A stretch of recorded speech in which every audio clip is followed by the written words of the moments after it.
6 games are still remaining. Barkley is on pace to pass Eric Dickerson's record for the most rushing yards in a single season in NFL history that was set 60 years ago. RC, what did you like about Saquon in that Eagles run game specifically? Well, I think, one, it's the explosiveness of Saquon Barkley that makes this offense different than it was with Miles Sanders or even DeAndre Swift, who had career years when they were in Philadelphia. But you got to mention names like Becton. You also have to mention names like Dickerson, Johnson, Mailata, and Jurgens, and what they were doing up front. He has over 630 yards before contact. And when you put someone like Saquon Barkley and get him an opportunity to get going, we often speak of Derrick Henry in this way because of the physicality. But with Saquon Barkley, to me, it's all about the burst. Once he gets into the open field and gets into that second and third level, he's one of the few running backs that can pull away from defensive backs and defenders on the back end. And we saw that a prime example last night. When the Eagles went to the Super Bowl in 2022, what was the driving force in them going? It was the run game.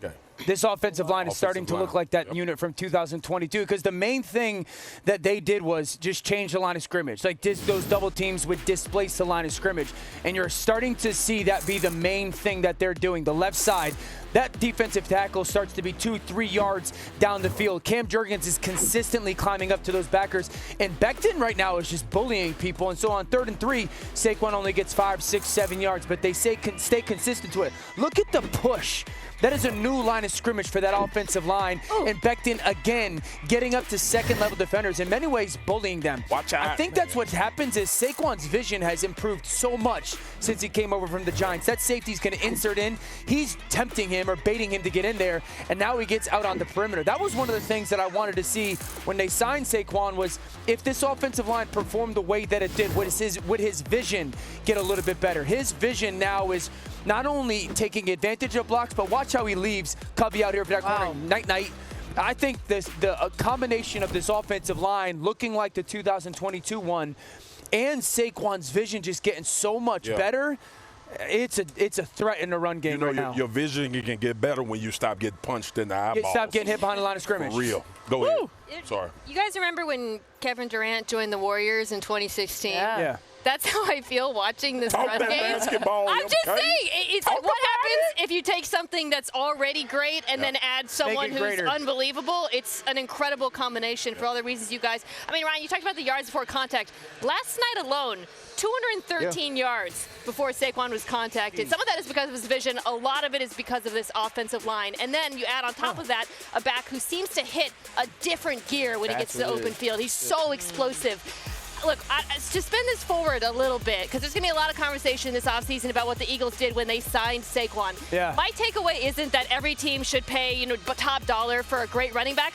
My take is if you have a great offensive line, then it's worth adding a special back as a force multiplier, as we have seen, by the way, with Green Bay and Baltimore, 2 other teams we're going to talk about. I think we would be remiss as well, like, how many people do you think corners can cover A.J. one-on-one in the NFC? A.J. Brown, because that's not really where it's coming down to. It's coming down to that, but I think last night you saw that Kellen Moore went players over plays a ton. It was a ton of A.J. in the pass game, and then obviously Saquon as a runner as well. Man, we see so much of it, and you guys are talking all about the offense, which is warranted, but how about that defense? Okay, we can't end this without a thought of the defense. How do they hold the Rams in check? First of all, they were so good up front. Physicality in the run game, but more importantly to the tune of 5 sacks against Matthew Stafford, and they knew that pressure had to come from the center of the pocket. And you saw him working all night. This twist game where Milton gets the sack, but Carter causes this play. It was very smart. Nakobe Dean, obviously, look where these sacks are happening, because we all know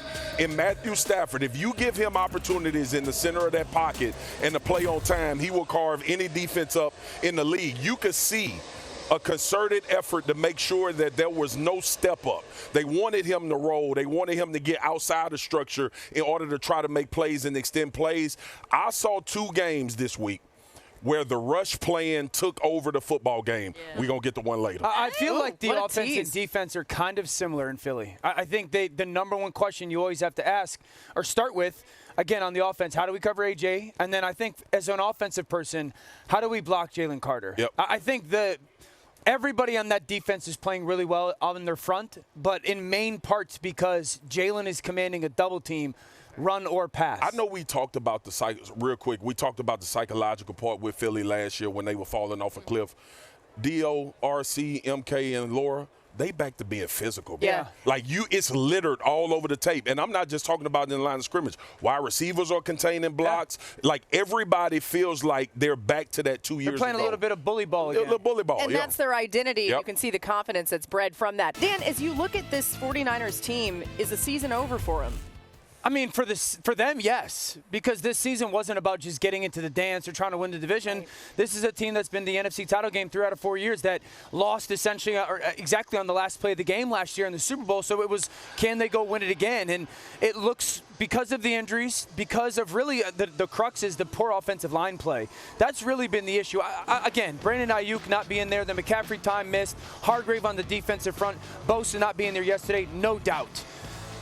The reality is this is a different offensive line in San Francisco. This offensive line cannot be one that wins the NFC nor goes and represents this team in the Super Bowl. Can they get in the playoffs still? Maybe, but that was never their goal. You look at, they just are so discombobulated. Like, this is the first time we've talked about San Francisco where and obviously the injury, we have to mention that, yeah, right? The reality is this team was really heavy laden with a lot of talent, and they were able to overcome a lot of things. But now it seems they have no identity. It seems Kyle Shanahan is confused in a lot of things that he's doing. But I look at the defensive side, and when I see Fred Warner playing unsure, that lets me know that there's a lot of things going on from a preparation standpoint. This was one of those examples. A great job by Matt LaFleur putting Fred in no man's land. First, you send 2 out to the flat to make him respect that and cover down, and you run the dig right behind him. This is something we used to talk about San Francisco doing to people. But the threat and the way that he was able to create and take Fred Warner outside of the structure, you can't. Right? I'm telling you right now, because that's a pass and a screen at the same time. Exactly. And you look, but you also look at it and you say, the older San Francisco teams, do you ever even get to that? Do you have an opportunity to even get to where you got these guys on their heels? We saw a physical defense. Yeah. Remember Dan and MK and RC, we talked about this the first time we saw an unsure San Francisco team was when they played Philly. Right. Offensively. Right. Where we saw these linebackers get stuck in the mud. I saw it time and time again with Fred Warner, which You're also talking 2 years ago, Philly. 2 years ago, Philly game, and I saw it this game. Even in the run game with Josh Jacobs, you could see linebackers not being decisive about coming downhill. Matt LaFleur deserves a ton of credit. I mean, you guys have pointed that out multiple times. Yeah, dude coaching his face off. He is. And he got 2 wins with Malik? Yeah, he did while Jordan Love was out. What stood out to you offensively, Mina, for the Packers? Yeah, you set me up perfectly talking about the uncertainty at the linebacker position for San Francisco because Matt LaFleur gave them so much to look at in the run game. The way they get to that split flow rushing attack is bonkers, honestly. I mean, this run, oh my God, early in the game with Josh Jacobs, Dan and I talked about it, where they're in a split back formation.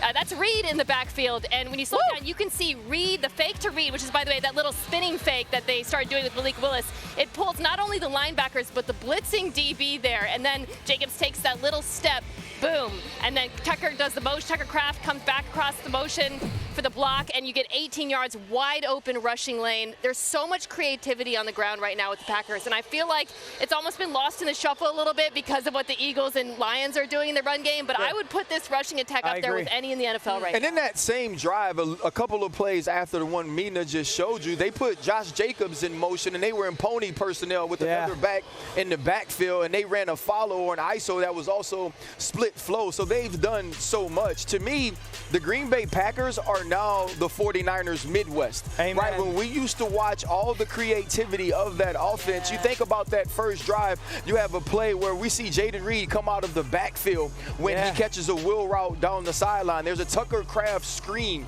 for a touchdown later on in the game. And they also use Romeo Doubs in so many ways in between the numbers. And so when you started to watch this game, and there was one point where Kyle Shanahan was extremely frustrated, you see him screaming at the officials. I believe that's because he understood that they were out-coached, they were out-schemed, they were out-executed. Did the Packers have the better players in this game? Absolutely. The 49ers have lost too much, but I think the ascension of Matt LaFleur as a play caller and a play designer was on full display yesterday. And that's why Detroit's the best team in football. Philadelphia is probably the most dangerous team in football, but you can't have a conversation in the NFC when it comes to, like, who's good enough if you don't put Green Bay in it. Because the way that they can play, because all those different pieces that they have, the diabolical run game, not to mention a defense that take the ball away. They're for real. And they also, like last year in the playoffs, they showed everybody that if you leave these receivers one-on-one, they'll kill you, man. They'll destroy you from 3 or 4 of those guys.